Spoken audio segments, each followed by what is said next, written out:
धारावाही परिनालिका और दंड चुंबक के बारे में जानकारी लेंगे। उनमें क्या समानता है, क्या असमानता है, उनकी चुंबकीय क्षेत्र रेखाओं के क्या पैटर्न है। 10th साइंस चैप्टर 13 जो है 12th फिजिक्स का भी बेस बनता है।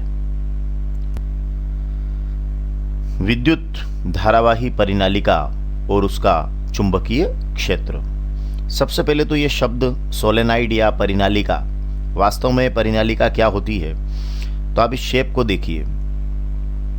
इससे आपको परिनालिका के बारे में एक जानकारी मिलेगी कि ये परिनालिका जो है ये पास पास लिपटे हुए विद्युत रोधी तांबे के तार की बेलन की आकृति की अनेक फेरों वाली एक लंबी कुंडली होती है और उसको हम बोलते हैं परिनालिका। तो क्या है परिनालिका? ये देखिए, पास पास लिपटे हुए विद्युत रोधी तांबे के तार, इंसुलेटेड कॉपर वायर की जो बेलन की आकृति की अनेक फेरों वाली जो कुंडली होती है, उस कुंडली को हम परिनालिका कहते हैं। परिनालिका में यहाँ आपको दिखाई दे रहा होगा कि इसके बीच का जो स्थान है, खाली जगह है, उसे हम क्रोड कहते हैं। तो इस क्रोड में अभी तो एयर है, कुछ भी नहीं है, लेकिन इसके अंदर चीनी, मिट्टी, एस्बेस्टॉस आदि जो है पदार्थ रख कर इसमें हम इसको और ज़्यादा इफेक्टिव बना सकते हैं। तो अब परिनालिका की परिभाषा हमें समझ में आ गई कि ये पास पास लिपटे विद्युत रोधी तांबे के तार की बेलन की आकृति की अनेक फेरों वाली कुंडली है। अब परिनालिका जो होती है, जब हम उसमें धारा प्रवाहित करते हैं, धारा प्रवाहित कैसे करते हैं कि आप ये वाले सिरे को और ये वाले सिरे को लेकर एक बैटरी से जोड़ दीजिए। देखिए यहाँ जोड़ा है, ये वाला सिरा लिया, देखिए ये, और ये वाला सिरा लेके बैटरी से क्या कर दिया, जोड़ दिया। एक तरफ बैटरी का धन सिरा, एक तरफ बैटरी का ऋण सिरा लगाया। तो ये जो परिनालिका है, अब ये कहलाएगी विद्युत धारावाही परिनालिका। और इसके आसपास क्या उत्पन्न हो जाएगा, चुंबकीय क्षेत्र। और उसकी जो क्षेत्र रेखाएं होंगी वो बिल्कुल वैसी ही होंगी जैसे कि हम दंड चुंबक में जो क्षेत्र रेखाएं खींचते हैं, बिल्कुल ठीक वैसी की वैसी चुंबकीय क्षेत्र रेखाएं सिरे N से सिरे S की ओर जाती हुई ये वैसी की वैसी जो चुंबकीय क्षेत्र रेखाएं होगी। मतलब हम कह सकते हैं कि जो विद्युत धारावाही परिनालिका है और दंड चुंबक है, उसके चारों ओर चुंबकीय क्षेत्र रेखाओं का पैटर्न एक जैसा होता है।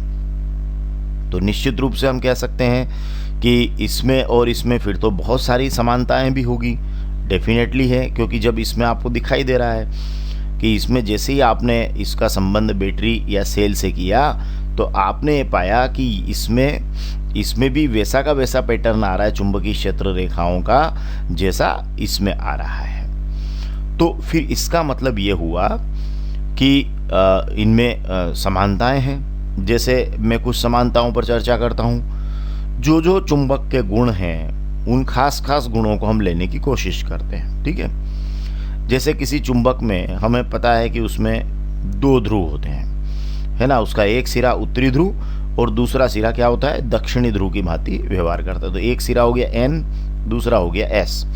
तो एक उत्तरी और दूसरा दक्षिणी। देखिए आप यहाँ पर, ये उत्तरी और ये दक्षिणी। मतलब क्या हुआ कि इस दोनों में ही दो ध्रुव हो रहे हैं।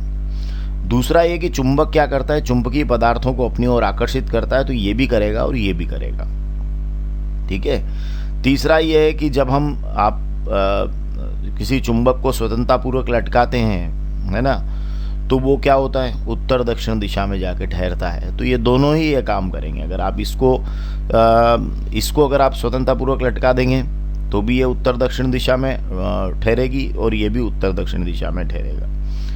और अगर इसके, जैसे हमें पता है कि N को पास में लाते हैं तो क्या होता है, या SS को पास में लाने पर क्या होता है, प्रतिकर्षण होता है। और NS को लाने पर, जैसे मान लीजिए एक और चुंबक इसके पास में लाए, उसका S सिरा इसके पास में लाए, तो क्या होगा, आकर्षण होगा। तो ये वाला गुण भी दोनों ही दर्शाते हैं। तो कुल मिलाकर ये है कि इनमें काफ़ी समानताएं हैं, परंतु मुख्य रूप से जो अगर हम बात करें तो इनमें असमानता क्या है। तो सबसे बड़ी बात तो ये है कि ये जो धारावाही परिनालिका होती है, इसके भीतर के जितने भी बिंदु हैं, है ना, इन समस्त बिंदुओं पर जो चुंबकीय क्षेत्र होता है वो एक जैसा होता है। मतलब ये जो एक NS बना है इस परिनालिका के कारण, जो धारावाही परिनालिका के कारण जो चुंबकीय क्षेत्र आया है, वो चुंबकीय क्षेत्र इस परिनालिका के भीतर सभी बिंदुओं पर एक जैसा रहता है। जबकि जो दंड चुंबक होता है उसके सिरों पर उसके जो ध्रुव हैं वहाँ पर चुंबकत्व तो ज़्यादा होता है। तो ये एक बहुत महत्वपूर्ण बात है। और ये वैसे भी आप कंपेयर कर रहे हैं तब भी, अदरवाइज भी, कि धारावाही परिनालिका के भीतर सभी बिंदुओं पर चुंबकीय क्षेत्र एक समान होता है। ये आप बहुत महत्वपूर्ण बात आप ध्यान रखिएगा। दूसरी महत्वपूर्ण बात ये होती है कि जो धारावाही परिनालिका है वो उसकी जो ध्रुवता है, मतलब जो उसके सिरे एन और एस बनते हैं, है ना, वो इस बात पर डिपेंड करते हैं कि आपकी एक तो धारा प्रवाह की दिशा क्या है। ठीक है, धारा प्रवाह की दिशा बदल गई तो ध्रुवता भी बदल सकती है, मतलब एन एस हो जाएगा और एस एन हो जाएगा। तो धारा प्रवाह की दिशा बदलने पर ध्रुवता बदल जाती है। जबकि इसमें क्या होता है, धन चुंबक में एन हमेशा एन रहेगा, एस हमेशा एस रहेगा। और भी हम बात कर सकते हैं कि जब तक आप धारा प्रवाह करेंगे तभी तक इसमें चुंबकत्व रहेगा और इसका चुंबकत्व क्या होता है, बना रहता है। तो ये बहुत महत्वपूर्ण इसमें अंतर हमें समझना होगा। अब आपके साथ एक प्रश्न करता हूं मैं, ये बड़ा महत्वपूर्ण प्रश्न है कि किसी दिए गए क्षेत्र में चुंबकीय क्षेत्र एक समान है। ठीक है, आरेख द्वारा बताइए। अगर इस तरह का कोई प्रश्न आता है कि कोई एक दिया गया क्षेत्र है और उसमें चुंबकीय क्षेत्र एक समान है तो आरेख द्वारा बताइए। अब आप यहाँ ये ग्रीन लाइंस को देखिए।